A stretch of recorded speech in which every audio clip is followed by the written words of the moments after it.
आंकड़ा देखा है, आंकड़ा बॉम्बे का जूहू चपाटी नजर आता है। बच्चे लाठी खा रहे हैं। सरकार को बदनाम करने के लिए इस प्रकार का कार्य किए। नमस्कार, आप सभी का स्वागत है जनता मंच पर। मैं हूं आपके साथ सलील श्रीवास्तव। चुनावी यात्रा पर हमारी टीम देवरिया पहुंची है। देवरिया में मौसम तो बेहद सर्द का है, लेकिन यहाँ पे चुनावी सरगर्मी ने गर्मी बढ़ा दी है। हमारे साथ चुनावी चर्चा के लिए साक्षात्कार में मौजूद हैं हिंदू अवानी के देवरिया से जिला उपाध्यक्ष व पूर्व में भटनी से ब्लॉक प्रमुख प्रत्याशी रहे श्री गिरधारी तिवारी जी। गिरधारी जी, आपका जनता मंच पर बहुत बहुत स्वागत है। धन्यवाद, आपको बहुत बहुत धन्यवाद। 2022 का चुनाव महज कुछ ही दिन बाकी हैं। बीजेपी फिर से वही 300 का आंकड़ा पार करने की बात कर रही है, विकास की बात कर रही हैं। विकास कहाँ तक पहुँचा है? देखिए, उत्तर प्रदेश में विकास अपने चरम पे है और विकास आपको खुद दिख रहा होगा।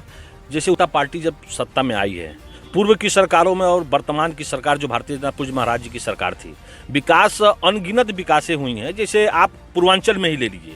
पूर्वांचल में पहले गंभीर बीमारी के इलाज के लिए लोगों को बाहर जाना पड़ता था। आज गोरखपुर में एम्स है। जिस फर्टिलाइजर को पूर्व की सरकारों ने बेच दिया, वो फर्टिलाइजर स्टार्ट हो गया। जिस गोरखपुर में नौका विहार, जहां लोग जाने से शाम को डरते थे, आज उस नौका विहार पे आप जाएंगे तो बॉम्बे का जूहू चपाटी नजर आता है। पूर्व की सरकारों का फीता भी तो काटा जा रहा है इसी सरकार। नहीं, पूर्व की सरकार नहीं, पूर्व की सरकारों ने जो कार्य को नहीं किया, भारतीय जनता पार्टी ने ये सारे कार्य भारतीय जनता पार्टी का है। पूर्व की सरकारों का क्या कार्य है?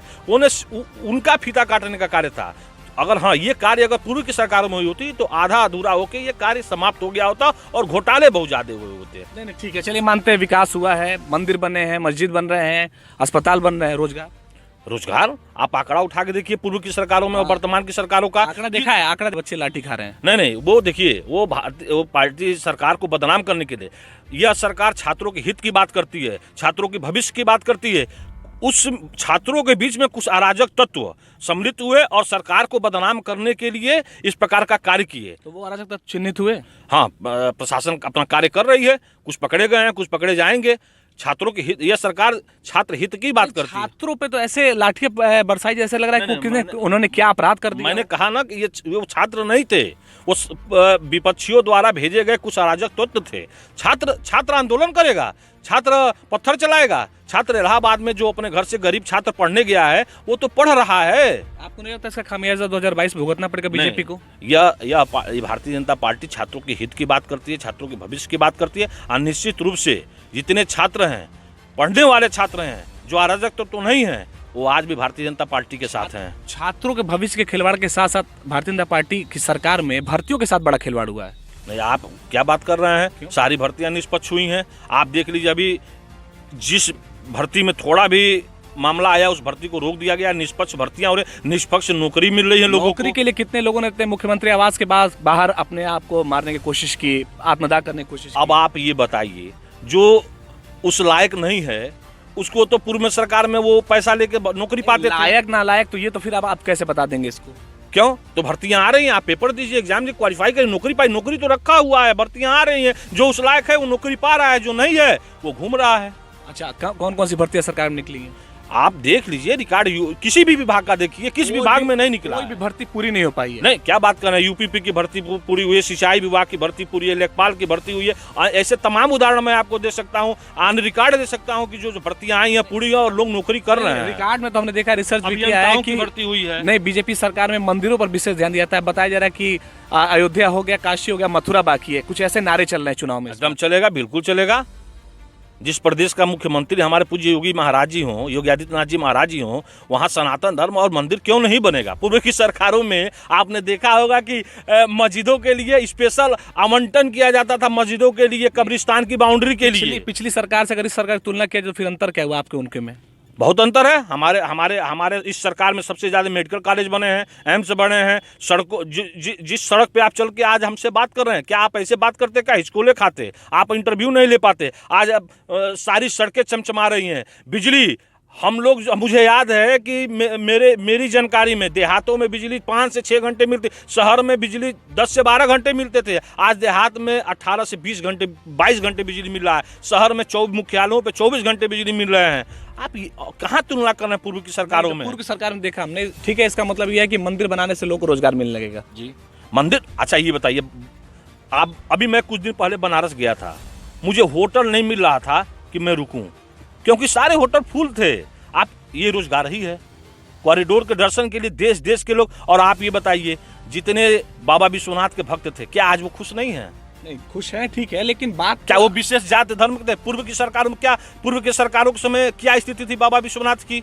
आज आप चले जाइए अयोध्या, पूर्व की सरकारों में अयोध्या की क्या स्थिति थी? आज अयोध्या जाइए, अयोध्या में आप जाएंगे तो आपको खुद गौरवान्वित महसूस होंगे। जितने राम भक्त हैं, राम भक्त केवल यूपी में थोड़े हैं, पूरे विश्व में है। चलिए ठीक है, जैसा कि ये बता रहे हैं कि विकास हुआ है, बहुत विकास हो रहा है और लगातार होता भी रहेगा। 2022 का चुनाव, लोग को टिकट मिला और बहुत सारे सवाल पार्टी खेमे में ही खड़े हुए कि इस बार जो मतभेद हो गया टिकट के बंटवारे को लेकर, मनभेद हुआ, जो सिटिंग विधायक जिन्होंने काम किया उनका टिकट काट दिया गया और जिनका वर्चस्व मजबूत है उन्हें टिकट दिया गया है। देखिए, भारतीय जनता पार्टी, पहले इस चीज़ को आप स्पष्ट करें कि भारतीय जनता पार्टी किसी भी प्रभाव में और किसी की वर्चस्व में टिकट नहीं देती है। जो कार्य किया है उसको टिकट मिला है, जो कार्य नहीं किया है उसका टिकट कटा। आज ही पहली सूची में देखा गया कि कई सारे बाहुबलियों का नाम है। देखिए, बाहुबली, भारतीय जनता पार्टी बाहुबली को टिकट नहीं दी है।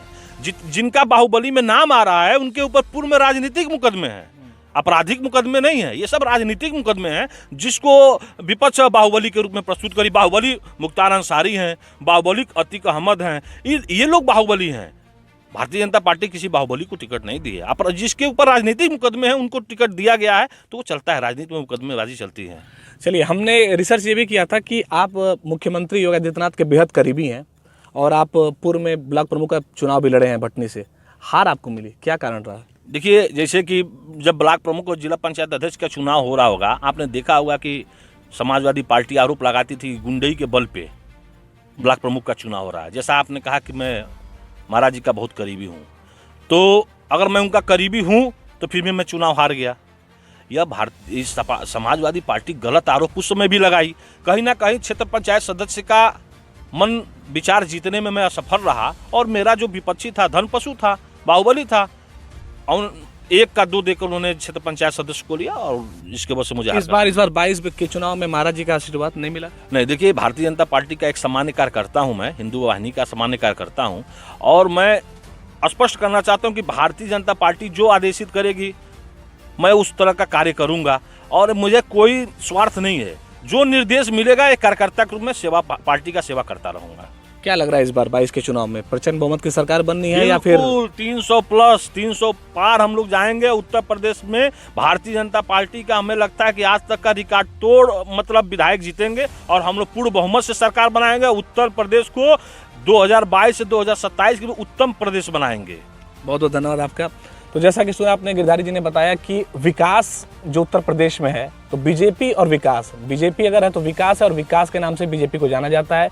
और इनका साफ तौर पर कहना है कि 2022 का जो चुनाव है ये भी विकास जीतेगा, यानी कि भारतीय जनता पार्टी जीतेगी और प्रचंड बहुमत से सरकार बनेगी। जनता मंच के लिए अमित त्रिपाठी के साथ सलील श्रीवास्तव, देवरिया से।